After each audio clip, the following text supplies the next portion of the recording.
I'd also like to address misconceptions that can come up just by me simply stating that Calvinists believe that God is in control of all things, that He's always exerting power over things.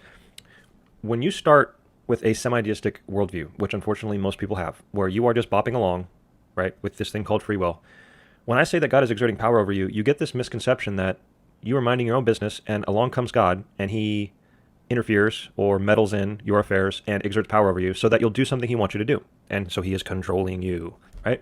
This is very common. This is what brings about misrepresentations and false assumptions such as, oh, we're puppets, we're robots, God is forcing us to do stuff, so on and so forth.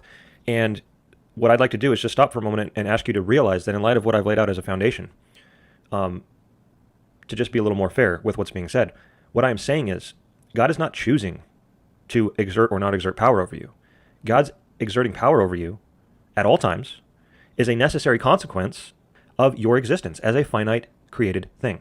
Since Hebrews 1:3 is true, since God is always exerting power and upholding your existence, it is a necessary consequence that He is exerting power over you at all times and is in control of you at all times, right?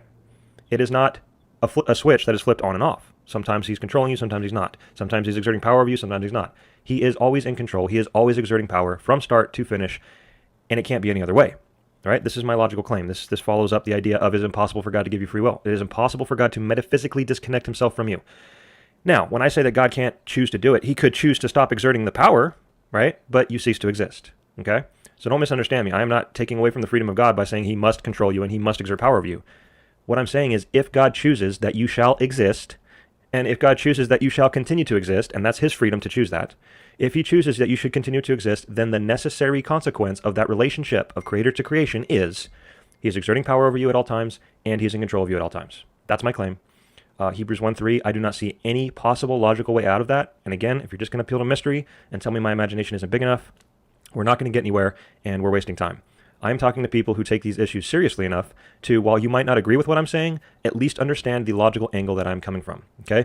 So I'm setting this up because I'm going to address the false assumptions of robots and puppets and these sorts of things in a minute.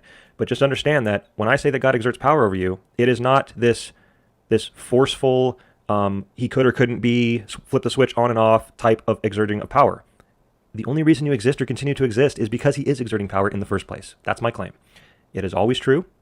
He is always in control from start to finish. It is the necessary metaphysical relationship of God to what He has created. And this is biblical. This is not me ranting on about Calvinism. Hebrews 1:3, He upholds the universe by His power. Acts 27, in Him we live and move and have our being. Colossians 1, in Him all things consist. These verses are always true. It is a biblical understanding of the existence of things and the relationship between the Creator and the creation. We'll see you guys next time, and remember to stay consistent, my friends.